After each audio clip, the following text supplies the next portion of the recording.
when I was younger in that period, as a college dropout and didn't know what to do, I used to get frustrated with myself because I couldn't just take any job. It had to be something that I felt was aligned to my purpose. And I was envious or even jealous of people that could just have a job and, just do it for the money and maybe find a hobby or something that, filled their soul and their spirit. I'm not like that. I needed it to be, all one and the same. And so when I found it, I immersed myself in every way possible. And when I was running this global leadership development team, I was traveling all around the country working with leaders from the US, from Europe, from Canada. I was having the time of my life and I couldn't imagine doing anything else. And as a part of that program, all the participants did a 360 assessment. And so I thought I should do the same thing. And so I did that. And when I got the feedback, I was struck with this incredible cognitive dissonance. It was so different from the way I saw myself, the way I wanted to be seen or experienced, and the way that all the people that I was working with as a facilitator or coach were experiencing me.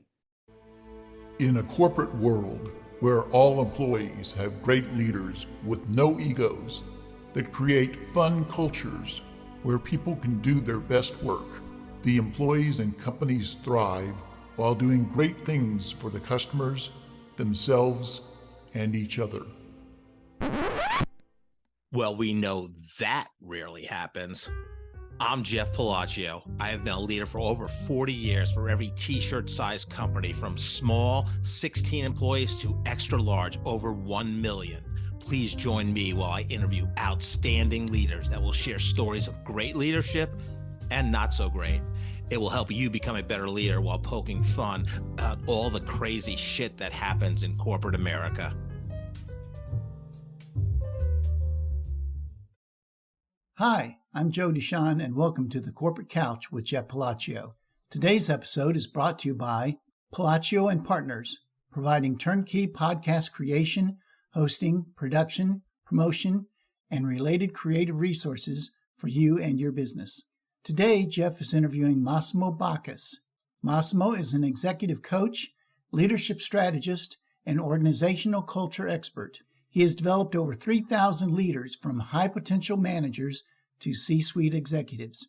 He has worked with Fortune 200 companies and industry leaders including Accenture, Amazon, Cisco, Salesforce, United Healthcare, Sony, Nintendo, and Fox Entertainment. Massimo holds a master's in organizational behavior psychology and advanced certifications in psychometric assessments. You can learn more about Massimo at massimobackus.com. Let's listen as Jeff talks to Massimo.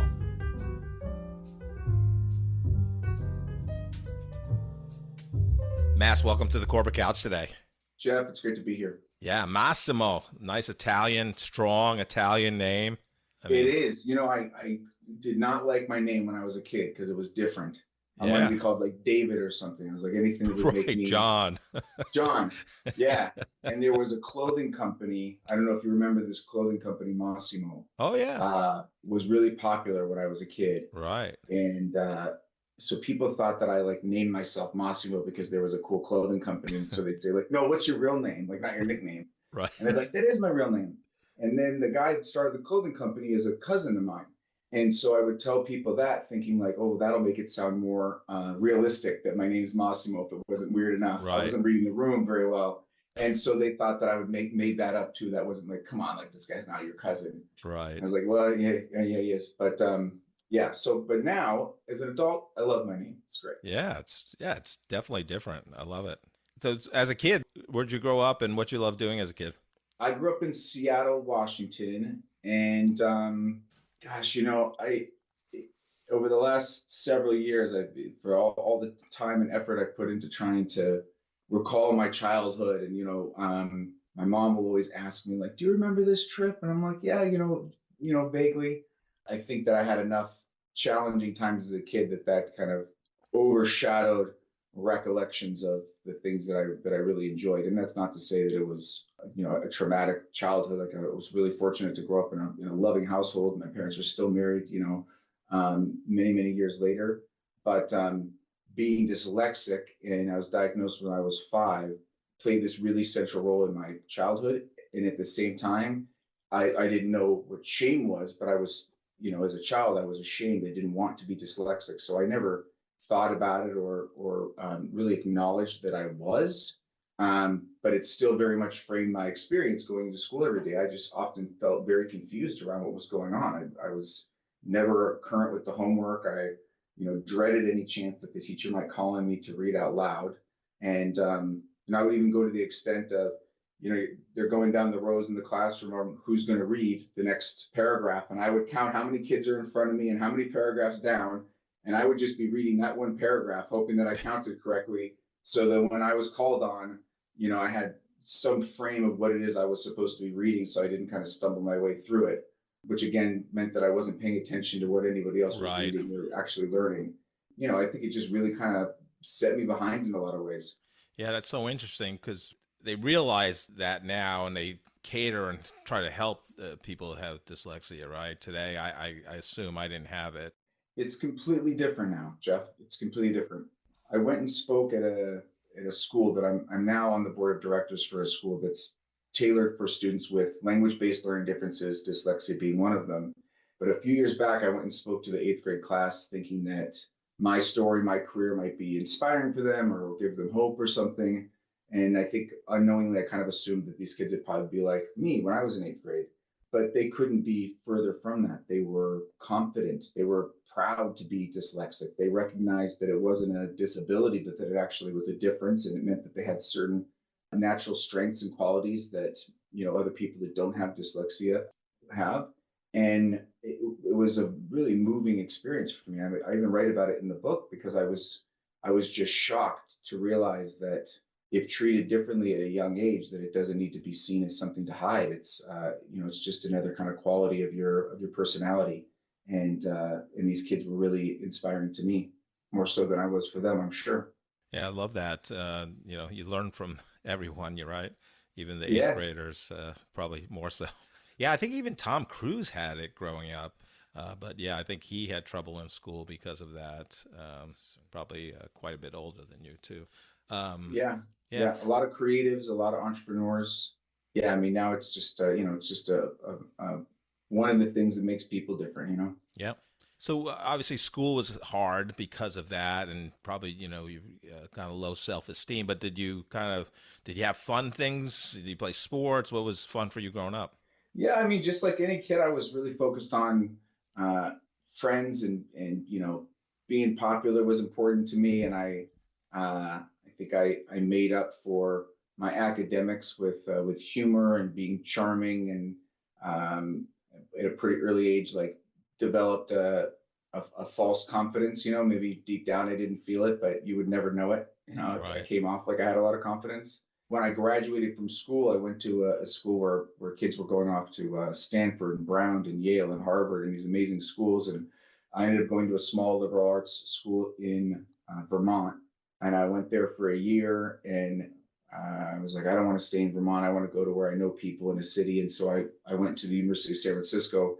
And it was halfway through my sophomore year of college that I called my parents and I was like, I don't think I should be here anymore. I'm not taking advantage of this amazing institution, this education that's available to me, and I don't know exactly what I should do.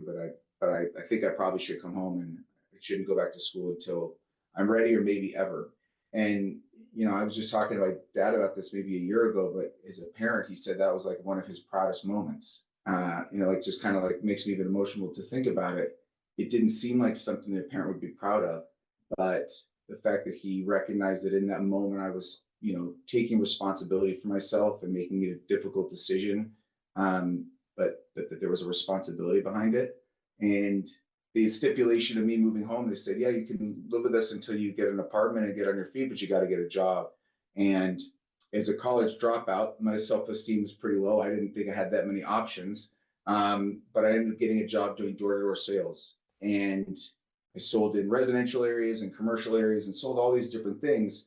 And it was, I was 19, 20 years old at the time. And it was the first time in my life that I remember doing something that I was like just naturally very good at. And it just came so naturally to me to be in these conversations with people and build trust and relationships and ask them questions and understand who they were and what mattered to them. And ultimately there was like a sales transaction.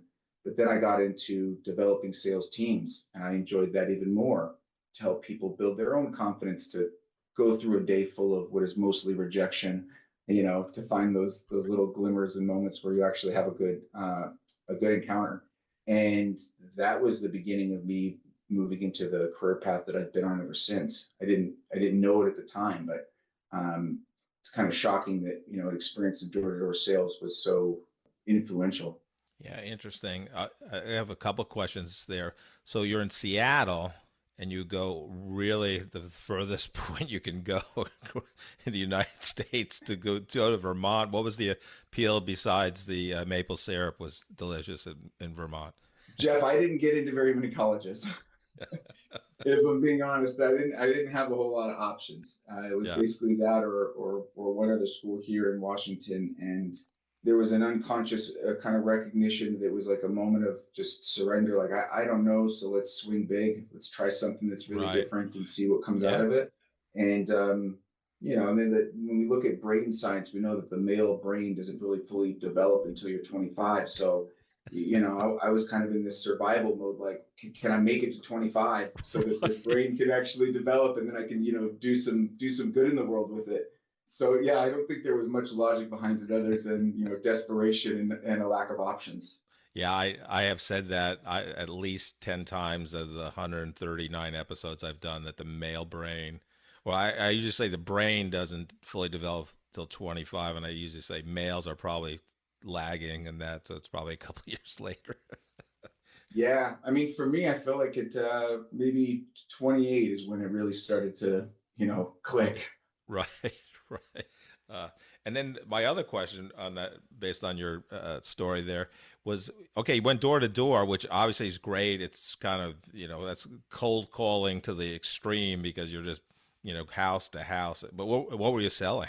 I sold credit card processing. So every time you go into the store and you tap your chip or swipe it, that type of equipment. I sold these like travel certificates, so you buy a bundle of trips and you get a discount. This was around the time that we were moving from dial-up phone line internet to high-speed DSL. So I was selling that, a whole variety of things. Wow. I mean, to think back now, I don't think that I could do that. I don't know that I have the temperament or the kind of work ethic to go just knock on random people's doors and get rejected all the time. Right. But I was young and I didn't see any other options. And you meet some really amazing people when you're doing that, because you're literally just walking from business to business. Yeah, it's funny, and this is obviously a residential door-to-door reference, but there's that Italian comic, Sebastian, I forget his last name, but he does a whole thing about company. So in the old days, people love people come, especially Italians. They would have cake just for the company. Yeah. Oh, don't touch that cake. That's for company. Yeah. And then when the door rang, everybody ran to the door. Company's here. But now people ring the door. Everybody hides. Who's coming? What? Nobody answers. Nobody answers the door. Yeah. So I feel bad for door-to-door salespeople. Yeah, it's a different time, Jeff. That's so funny. It's Sebastian Maniscalco. Yes, thank you. And yes. And that was my house growing up, is that we had food for company, and there was always company coming over. We had constantly. I would say we were either at my aunt and uncle's house. It's spread throughout the city. I grew up in a small city in Merrill from New York City, or they were at our house. I mean, probably 5 of the 7 days of the week, people were over. It could have been more, actually. Who knows? It's so funny. So I mean, you did get. I know you got an undergraduate in psychology. Yeah, I eventually decided to go back to school, and I it's seven colleges in total, and I say that as a point of pride, because I think that speaks to it. That's a story of resilience, that you're going to keep doing something until you achieve your goal. But I got an undergraduate degree in psychology and a master's degree from Claremont in organizational psychology. Now, just interesting, why did you pick psychology? You were in kind of business, would have been a good business / marketing because you were in sales, but why psychology? I've always been fascinated by people and what makes people tick. And before I returned to undergraduate, I was working in commercial real estate, and I did a lot of sales and leasing for big shopping centers. And so I was representing a lot of retail companies, and I would drive around their retail representatives to show them different space in the Western Washington area. And I would always be so much more fascinated about how they ran their organizations, how they organized as people and teams, than I was about, what their strategy was for their real estate, Right. deployment in the market, which was an indication to me that I was probably in the wrong industry. Right. And the the idea of studying psychology started with not knowing which path. I was interested in educational psychology and maybe working with schools. And for a time, I thought, well, maybe I could work with students that have learning differences and challenges. And I volunteered at the crisis clinic, the suicide hotline, for a year Wow. to see if maybe I wanted to work in that sort of therapeutic setting. So I explored a number of different things. But when I was in undergraduate, I started an internship for a boutique leadership development consulting firm here in Seattle. And once I got to see it, it made quick work. It was really clear to tell me that I was like, I found the love of my life, Yeah. and there was no looking back after that. Love that. And I also, it's in your bio as well as on your LinkedIn, you were executive producer and co-director of a award-winning, I think it's called Decision to Donate, about organ donation. Talk about that experience, because you were fairly young when you did that, it seems. Yeah. I was in my 20s. I was, I guess I kind of spent my 20s exploring and trying out a lot of different things. So around the same time that I was volunteering at the crisis clinic, I was back in undergrad, but at that point I was an older student than most other students there. Not living on campus, my life looked a bit different than a lot of my peers. And I had done some work in film and TV prior to that. And I came to my parents' house one day just to say hi. And my dad said, "Hey, I'm going to be donating my kidney to his friend's name is Larry, to his friend Larry." And I was like, "What do you mean you're going to donate your kidney? Like, that's kind of an odd thing to just say. I'm coming over for a cup of coffee, and this is the news that you kind of drop on me. Like, how did you come to this decision to do that?" And his friend has a genetic kidney disease that is essentially his body continues to eat away at his kidneys. And so he had already had one transplant from someone who was deceased, and that kidney was rejected. And so at this time, this guy was in his mid to late 50s and was slowly dying, and this was a friend of my dad's from college, an old friend of his. And I was overtook by the generosity of someone to do that. In my mind, you donated organs to family members, not friends. And I also thought at the time you could only donate to blood relatives because that's what it needed to be a match. And that the science in organ donation and transplants has come a very, very long ways, and that's no longer the case. You don't need to be a blood relative, and it opens up the doors for a lot more matches, which is a wonderful thing. But when he told me this, there was about a year from that conversation to the actual surgery date. And I pulled together some of my friends that had also worked in film with me. And I said, "Hey, I think I've got an opportunity for an amazing documentary. I know how it's starting. I know that there's a surgery on the calendar, and the goal is let's follow to a year after the surgery and see what happens. Everything in between those kind of three beats, or you could say kind of the three acts of the story, I didn't know what was going to happen. I didn't know what it would be like for my father to get closer and closer to this decision in the day of this procedure, or what it would be like for Larry to be the recipient of something like this and this generosity from a friend." And so we just conducted a bunch of interviews and followed them around for the year leading up, the day of the surgery, the post-surgery, and then followed a year later to see how their relationship was, how Larry was, how my dad was.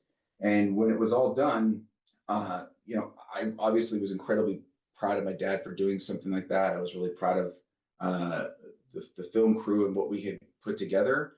But I also realized that this was a story that could educate a lot of people about some of the misconceptions around organ donation. And maybe it could promote more people to either register to be donors on their driver's license or raise money for awareness and for research. And so we started different transplant centers and hospitals across the country. And it actually inspired the National Kidney Association to put together a film festival. And so we won this honorary award, but there were other documentaries and Hollywood kind of motion pictures that touch on the subject of organ donation that were celebrated at this event. At the Directors Guild in LA, it was a pretty spectacular day. And we've done a number of different film showings in different cities as well, and we're able to raise well over $100,000 for the research in the process. Wow.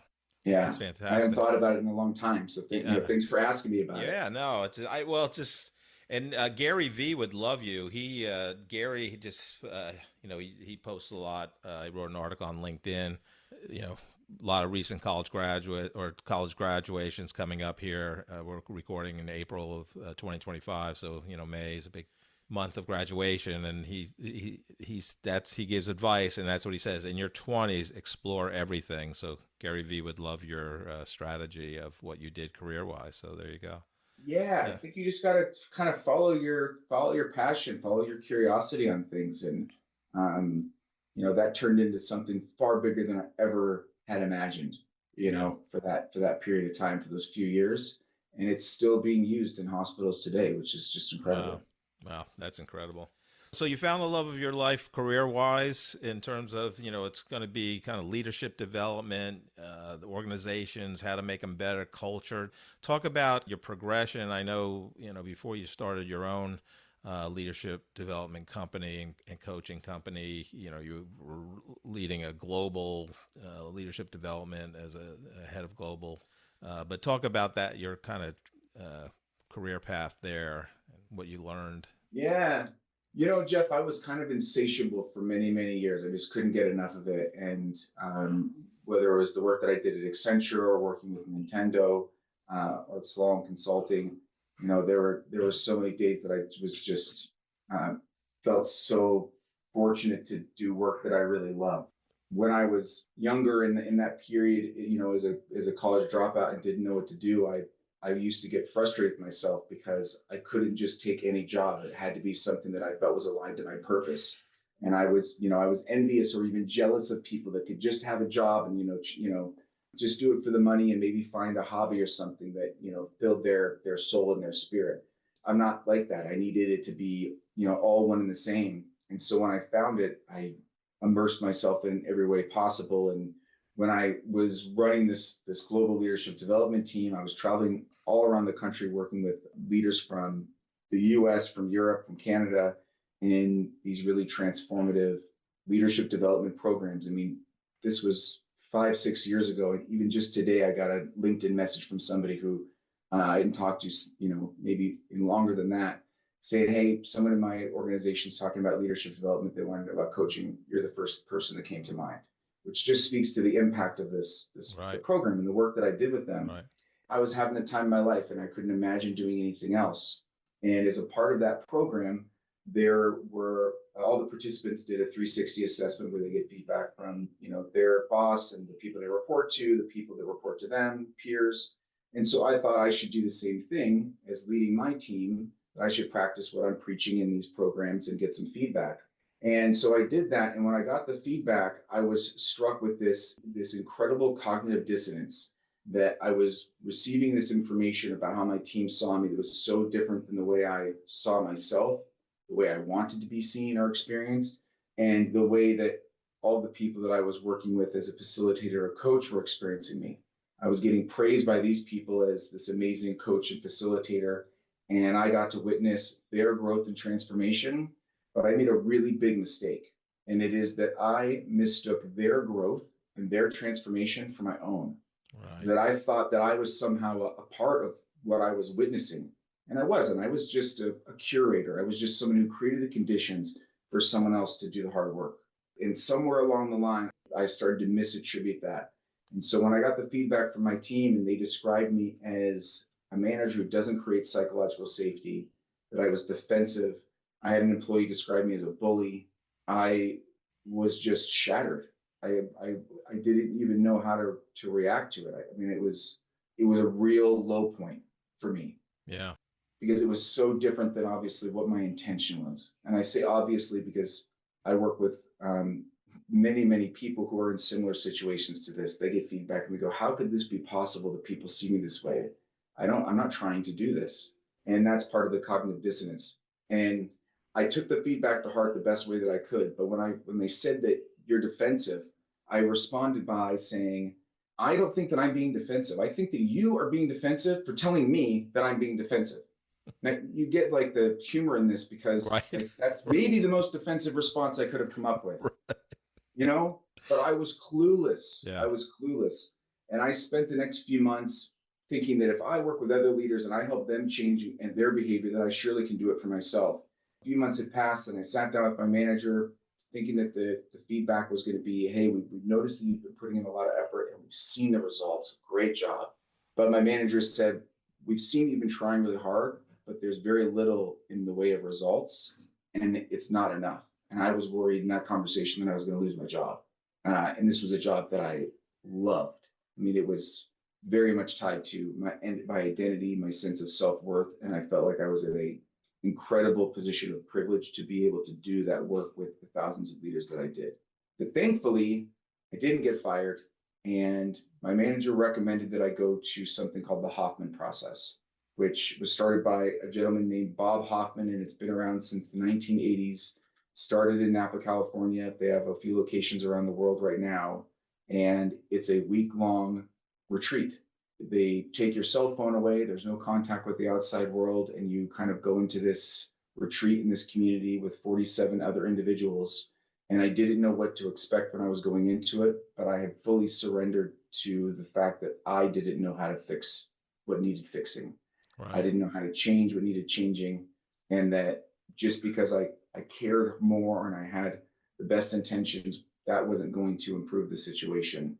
And it was there at that retreat on the fourth day, as somebody who came from academia and has worked in the corporate world, this retreat was kind of the antithesis as far as the type of experiences that we did and the level of vulnerability and, you know, access to spirituality and all of that was relatively new for me.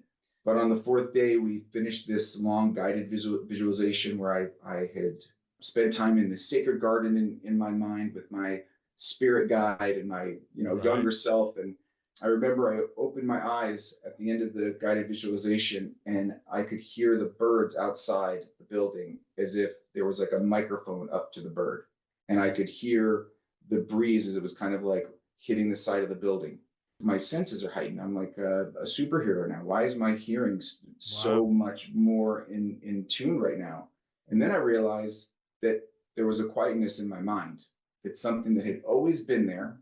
This roommate that had always been in my mind was gone for the first time in my life. And that was allowing me to hear things differently. And I went for a walk during the break by myself. And I remember feeling the sun hit my skin and it warmed my body. And again, these heightened senses. And I just started laughing hysterically, like this childlike laughter, you know, when you're with your friends and you're laughing at the fact that you're laughing so much. So you start laughing more. But I was all by myself in the woods having this experience, entirely sober, mind you. And it was in that moment that I was overcome by this realization that I love myself. It wasn't, I love myself because of all these great qualities, but not the bad. It was, I love all these things about myself. I love who I am. I love that I get to live this life, my life. And I'd never experienced anything like that before. And upon reflection, I realized what got me to that point was a practice in self-compassion. Is that practicing self-compassion allowed me to experience that I am worthy of loving myself, that I can love myself, and that when I do, I am now able to let go of all of these behaviors that I've been trying to change but couldn't before. Because I was defensive, because I thought that I was under attack or that I was being threatened. And I was being threatened, but not by the people that I was being defensive by with. You. By me. Yeah. And I mean, I will never forget that day. It was one of those turning points in life, like the birth of a child. Yeah. And so everything's kind of changed since then. Are you drowning in boring corporate communications? Palacio and Partners is here to rescue you. We transform internal podcasts from snooze fest to must-listen content that actually connects your team and strengthens your culture.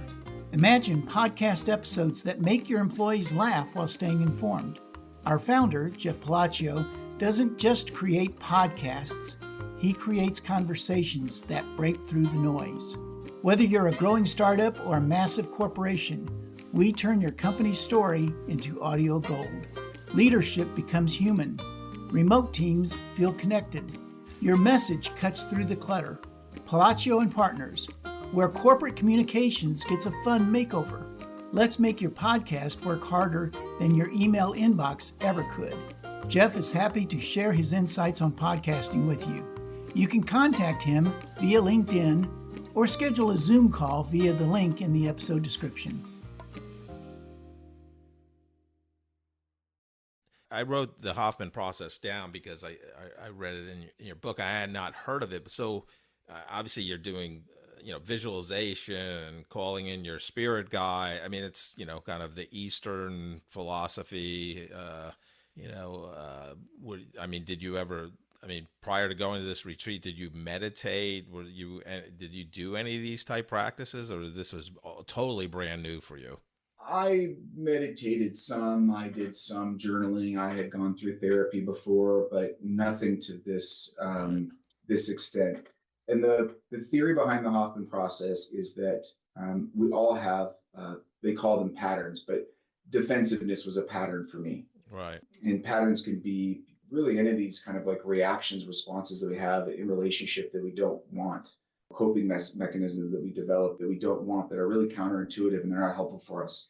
In their model, those patterns are actually inherited unintentionally from our parents. So you link the kind of the lineage of that. So for example, with defensiveness, which was my kind of like primary pattern, I realized, well, which one of my parents is defensive? And I was like, both of them actually are defensive. And then you go back one more generation, you say, which one of my grandparents may have exhibited defensiveness? You realize which grandparents do. And then you go through the process of allowing yourself to think about what they were like as children. What were my parents like in the homes of my grandparents growing up there? And how did they learn this behavior? Again, unintentionally, and just carry it forward in their life, not necessarily knowing that they're doing it. No one asked for it. We just take these things on. And so part of it is being able to forgive my parents, forgive my grandparents, not harbor any resentment as like, you made me this way. It's like, no one wanted this on purpose. And yet here we are, which allows you to take a greater accountability for the fact, okay, well, if this was something that was given to me unintentionally, it doesn't have to stay with me. I can be intentional about, letting it go and finding a way to respond differently than being defensive or what your pattern might be. It's a growing community of people that have been through the Hoffman process, Jeff. There's been many celebrities that have gone through it. So it's gotten some notoriety over the last few years. And it's a really powerful community. And it's one that I'm still very much involved with today. When you leave there, one of the things that they suggest is that you don't go and evangelize it, because I left there, feeling better than I've ever felt in my life. Sure, I wanted to go around and tell everybody, hey, you should do this thing too. I did it. It was great. And they say, don't do that. But instead, just be how you are as a result of the work that you've done. It's a lot of work to uncover that and to forgive and move on and grow. And what I found just in the way that I was different post that experience, clients would come to me and ask me about what it is that I do. What are my practices? What spiritual practices do I have? And they would start asking me about self-compassion. And the number of times these people that were high-powered corporate executives were asking about this, they wanted to know what resources are there. Recommend books to me. I want to learn more about this. And I couldn't find a book that I felt like was written for this audience, that was speaking to them in their spot and their challenge. Because it's one thing to talk about self-compassion when you're just amongst close friends or, in a spiritual community, but when you're in a corporate environment and vulnerability is, practiced, but to a degree it's seen as weakness, where there's a badge of honor for, burnout and working hard, the concept of being kind to yourself is very foreign and scary. And it conjures up these feelings and thoughts of, well, if I'm kind to myself, then I'll lose my edge. The reason I'm successful is because I've been hard on myself, because I've been driven, because I'll go the extra mile. And I'm afraid if I'm kind to myself, I'll give all those things up. And then what I've built around me will crumble. Yeah. And that was the fear that I myself had. But the truth is, it's the complete opposite. It's actually the strongest, it is the most potent resource of strength, is when we actually have compassion for ourselves. Right. Because then we're internally resourced. Most people are driven by a mechanism of external validation. I want a title, I want money, I want to be attractive, I want a nice car, I want a big house. And all these things are going to give me some form of external validation to let me know that I'm enough. And I have nothing wrong with those. Those things are all great. Work hard and enjoy your life. But to be solely reliant on that is troublesome, because it never lasts. That feeling that you get when you work hard for the promotion, you get promoted and you get that pay raise, well, pretty quickly you just adjust your budget to that, and you're burdened by the new responsibilities of the job, and it goes to the wayside. But if you can be internally resourced, of giving yourself the respect and dignity and love that we're all seeking without needing to get it from other people, well, now you've just moved from fossil fuels to, a renewable resource, and it makes you unstoppable. Yeah. No, I love that. We're going to, because I know you're dipping into the book now, but I want to talk about, well, one, what a gift your manager and company gave you to send you to that Hoffman retreat for 7-8 days. I mean, that's just, that speaks a lot to that company for sure. Incredible. Absolutely. Yeah. So, I mean, here you are, the head of global, leadership development. You love the job, you consumed it. So what in your mind drove you in around August 2020 to say, I need to go and do this on my own? What was kind of the impetus to that? The impetus is that I got fired. Oh, okay. And so, yeah, it's a pretty much. Yeah. And the reality is, for anyone who's interested in kind of the details, it's in the book, but the reason why I answer the question like that, Jeff, is because that is the impetus. Right. Now, I thought about leaving 18 months prior, and there were signs that I probably should have, but I was too afraid. I didn't think that I could be successful doing it, or I wasn't sure that I could provide for my family if I left and I started my own company. It was the unknown, and I was just too scared to do it. So I stayed for a lot longer than I should have. Yeah. And not unusual. Yeah. And if I knew then what I know now, yeah, I probably would have left earlier. But the reality is I didn't, and that I did get let go that way. And I got to take, responsibility and ownership of that. I felt like my dignity was stripped from me. It was a really, really, really difficult time, like a rock bottom kind of experience. But I realized that in order for me to move forward and truly be successful in whatever it is that I do next, I need to forgive. I need to forgive the people at the company that I think wronged me.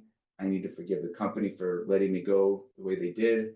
I need to forgive myself for the shame that I felt about being somebody who, got fired. And it took me, well over a year to do that work. But once I was able to forgive all of those people, including myself, I have nothing but gratitude. Right. I don't want to go through it again. Don't get me wrong. It was horrible.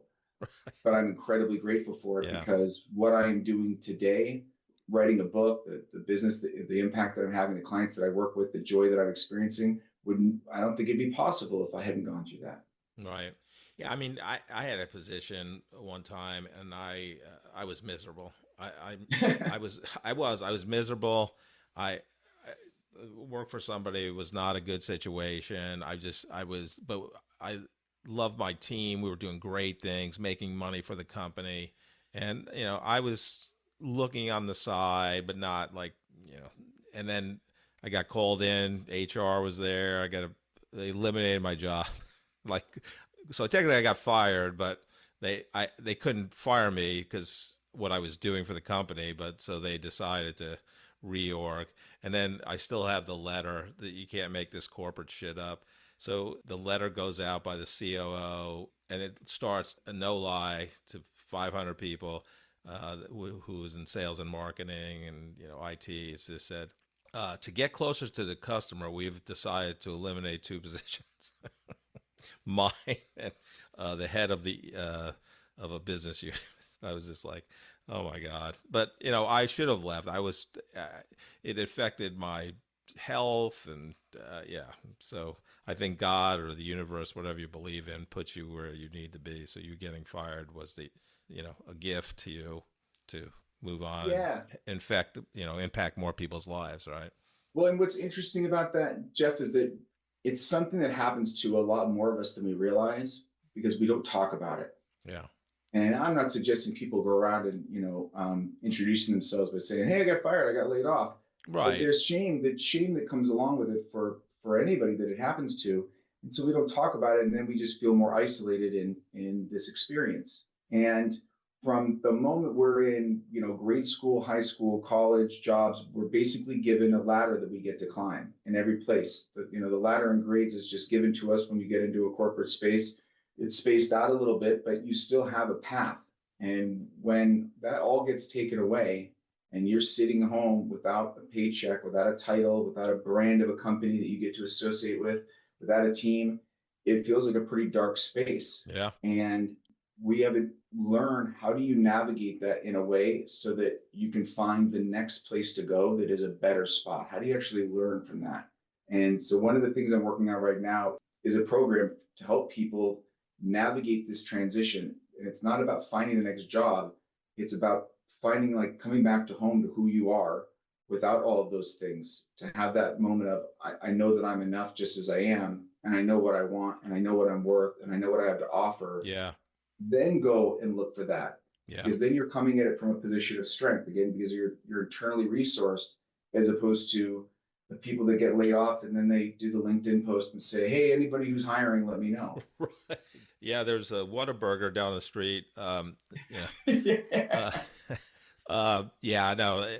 I know exactly what you're talking about. So I was at a startup animal health drug manufacturer. It was $0 in revenue when I started. I was second commercial employee hired. We got to 25 million. We're publicly traded on NASDAQ. April of 2019, it's announced in the press that Elanco, another publicly traded company, $4 billion in global animal health drug manufacturing revenue, is going to buy us. They're in Indianapolis. We're in Kansas City. I knew I wasn't going to have a job. There was probably 6 of me in Indianapolis because we were a small 86-person company, most of that field sales force. Anyhow, I go to United Way thinking it's going to be a bridge job, and then COVID hits. They lay off, 25% of the full-time employees, and I just immediately went, that was my 9th involuntary transition. So, I'm like, I just go in the mode of I'm going to get another job, and I really had a hard time doing it. I was just, and this is not a "oh, woe is me" thing, but I was facing ageism, racism, and genderism, which was fine. That's just what it was. But I saw your LinkedIn post about this group, and I'm like, it's a great idea because you really, and I don't know, are you familiar with Chase Jarvis's book, Never Play It Safe? Yeah. Yeah, I am reading it right now. It was recommended by a person I met like once at a small seminar that I was one of the speakers, and we started getting into stoicism, LinkedIn messaging, because we both love Ryan Holiday. And he goes, he said, "Have you read this Chase Jarvis book?" I said, "No, but I got it. I'm reading it right now. I love it." And I really do believe this. I think COVID accelerated it, but I think the corporate America career ladder stuff that you just mentioned, it's not sustainable, and the leadership has to change. And I think if you're a personal, you have to take control of your career, because companies even today still believe butts in seats, 8 to 5. Well, that's a manufacturing industrial complex.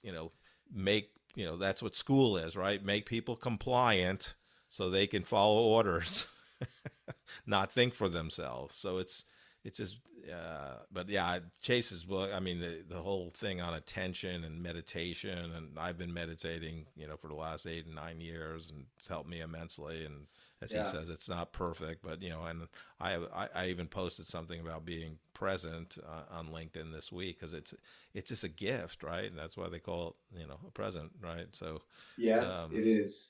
so it's just, and everything's vying for our attention, our phones, and pop-ups, Slack. I've been for 15 years, I said, don't watch the news because it's terrible. It's all bad. It's going to make you depressed because bad news sells advertising, gets eyeballs. I mean, but yeah. So I don't know if you want to talk a little bit more about this program you're going to do, or we can move on. But yeah, I think it's a great help to people.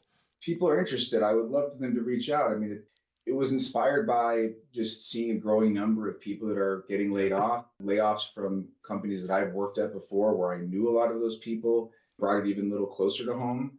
And then realizing that where do you go to learn about how to navigate that transition? That, the logical first step is I better get another job. Yeah, right. But that's actually illogical, right? If you get out of a bad romantic relationship, jumping into another relationship without taking the time to figure out, hey, what about that didn't work? What worked? Right. What do I want to get in the next relationship, and what do I want to be different, and who do I need to be that's different in that? Like you said, Jeff, like you need to own your career and you need to own what you do next. But the fear of the unknown when it's at a distance is a lot scarier than when you're in it. Right. Meaning that, like, when you get laid off or let go, you're in the unknown, but like you're actually in it. It's not a projection of I couldn't leave because I couldn't handle that. That's easy to put off. Like I did when I didn't leave, like you did when you were miserable and didn't leave. Right. But when you're sitting in it, it's like, well, that's just an opportunity. It can be squandered if we just rush to the next thing, as opposed to taking an inventory on what do we really want to do? What's that dream that I've had that I've been too afraid to do, or that project? And I find that one of the most uncomfortable things that I've learned to do is to do nothing. That I actually carve out time now, each quarter for me to go away out of town to my cabin, and I'll go and I will do nothing. Right.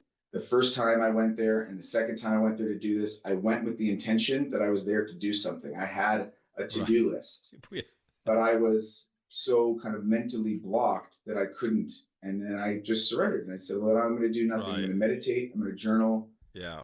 The best ideas and inspiration come from those moments. And that's just one form of, meditation. So yeah. And I think it's important that we talk about these things.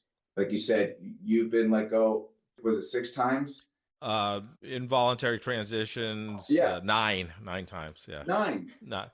Not all position eliminations, companies moving, bought out, all that shit. But did you feel a sense of guilt or shame each time that it happened? I was a little bit lucky that I never tied my self-esteem to the job. And I really believed that there was a plan, like you're supposed to be where you are.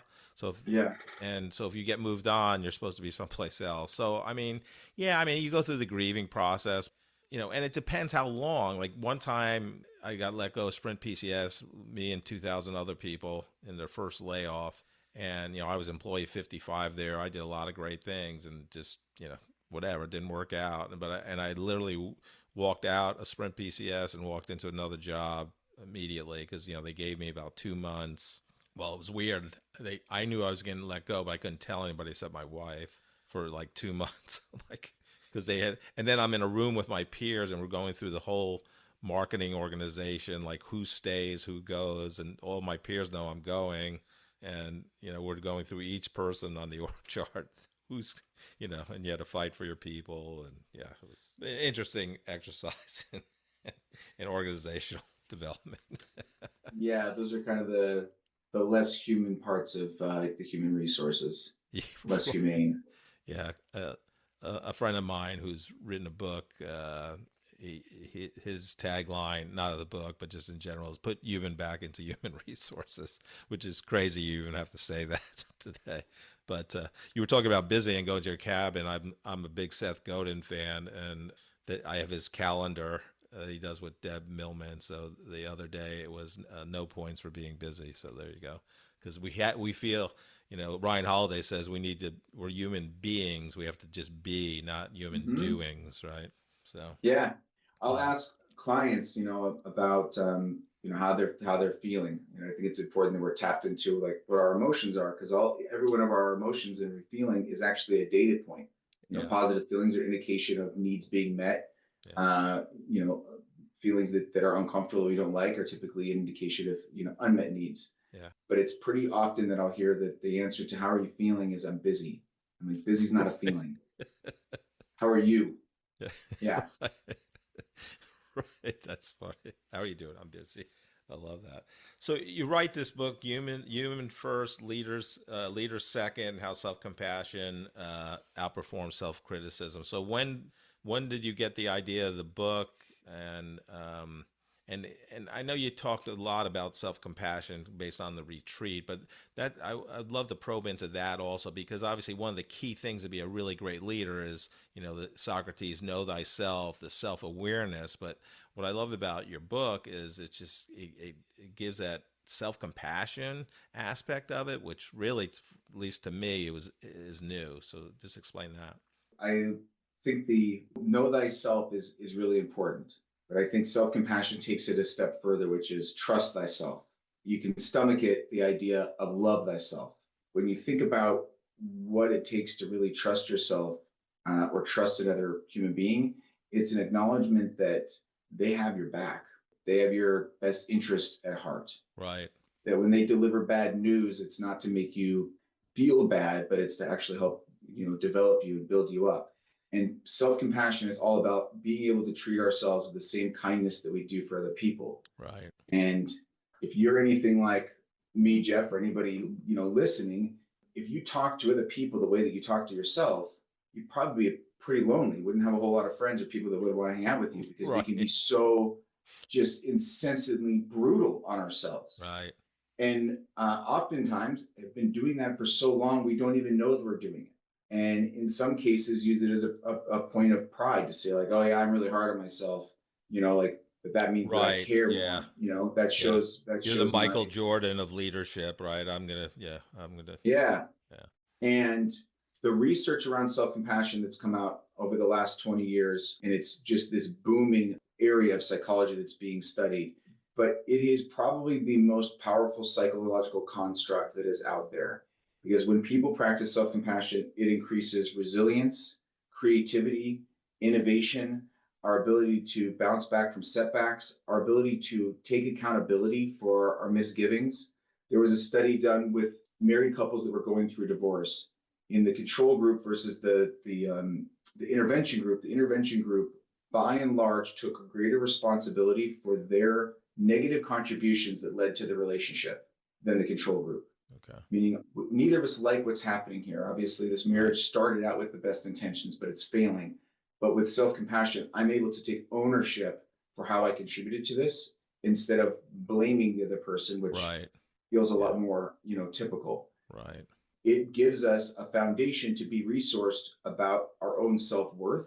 So if you get promotion or accolades or compliments or anything that builds self-esteem, those things are all good and they feel nice, but you're no longer reliant on those things. Right. Going back to the defensiveness, like that was a reliance on other people to tell me that I'm enough, because I'm constantly telling myself that I'm a not. Right. So anything that wasn't even remotely positive, I saw that as a threat and responded defensively. Yeah. Interesting. So it also gives you a clear picture of like what is actually happening in the world around you that's not being clouded by our need for validation, because we have already validated ourselves. Yeah. You cite in your book, and I'm familiar with Dory Clark. She and there was another person. They did a 2014 Harvard Business Review article about covering, and I had never heard of that term before. It was very interesting to me. Can you explain it to the listeners? Yeah, there's parts of each of us as humans that we don't want other people to know about, and I'm a big proponent of vulnerability and sharing, even in the workplace. And I'm also a big proponent of doing that responsibly. And there are certain things about someone's personal life that don't belong in the workplace or shouldn't be shared with coworkers. We have to respect those boundaries. Sure. But there's also a lot that we cover or hide that should be shared. The effort that goes into hiding a insecurity or self-doubt or playing politics or creating stories about who's threatening turf protecting organizations, all of this behavior is by and large the biggest waste of energy, money, and resources in businesses today. And because everybody's putting on a front, I call it their leadership costume. I want to be seen a certain way, so I'm going to project it. But the reality is, none of us are as good at projecting who we want other people to see as we think. Meaning, when I got that feedback, it shocked me because I thought other people saw me completely differently. Right. So the only person who was shocked by that was me. Right. So clearly I wasn't doing a very good job of, demonstrating all these qualities that I thought I was. That's often the case when I am providing 360 feedback to my clients, is they're really shocked by people see that, because if you're overly confident, the first person to speak in every meeting, the person who never speaks in the meeting, the micromanager, if you're demonstrating any one of these kind of maladaptive behaviors, you're covering for something. You're doing it to hide something else, to hide an insecurity or a doubt or a fear or a worry or an unmet need. That behavior doesn't solve any of those things. So you have to be able to let go of those things that we're hiding or covering to address what's the unmet need underneath it. Moss, I like to help two groups of people. One is that recent college graduate. We kind of talked about this a little bit as they're, going to, it's like I said, it's April here, and next month there's going to be a slew of recent college graduates out there looking for their first job, starting their professional career. What advice would you have for them to help them? Be curious about everything. Any chance you can get to learn about something new. You don't have to follow it and become an expert in it, but just be really curious and try out as many different things as you can. I'm a firm believer that knowing what you don't want is just as important as knowing what you do want. So if you try something out and you realize you hate it, well, that's great, because now you know that you don't want to go back and do that again. Exactly. Love that. The other group is, once you get out of college, you're usually an individual contributor. And at some point, some people want to take the path to actually have people under them in an org chart, be a first-time manager. What leadership advice would you have for them as they begin that journey? I think that having mentors is one of the best things you can do in your career. Sometimes you're lucky enough to have somebody kind of select you to be your mentor, but if you're not, find somebody who you want to mentor you, get to know them and build a relationship and let them know what you want to learn from them and that you appreciate it, because those are the type of people that have the wisdom to share. They're the ones that can open up the doors. They can be an advocate for you, and they can tell you what kind of landmines to avoid based on their experience. And oftentimes I find that the people that are mentors see something in us when we're younger that we don't yet see in ourselves. And if you can allow yourself to listen to that and trust that they see something that is of importance and value, that it can be a really good indication of where to go next. Yeah. I love that advice. And I would say for both of those groups, recent college graduates as well as first-time managers, people are so empathetic and want to help and share their, insight on how they went through it, whether that's, how they got the job or, introductions they can do, or how to lead people and start that process and help them. So thank you for both of those takes. I really appreciate it. Mas, you've been great. I'm glad Justin Foster introduced us, and hopefully this is not our last conversation. Absolutely not, Jeff. It's been a great conversation, and I appreciate you and the work that you're doing in the world to share people's stories, and hopefully it inspires people to take the leap before it's too late. Yeah, love that. All right. Have a great rest of your day. Thank you. You too. Conversation with Massimo Backus, a nice Sicilian, huh? Love that. Yeah, just so enjoyed talking to him. God, he was the real deal from the beginning. Very transparent, went to 7 colleges, had dyslexia, so he did not do well in school, lowered his self-esteem, got through school, it brought back memories of me, elementary and even junior high, where, you had to read in class. Oh, yeah. He was so terrified of reading. he would count the number of, everybody had to read like whatever, 3 sentences each. So he would count the number of people before him and figure out what 3 sentences he was going to read and start practicing it. So he wasn't even listening to the other people talk. Yeah, I mean, he was going door to door, B2B sales. It was in commercial real estate.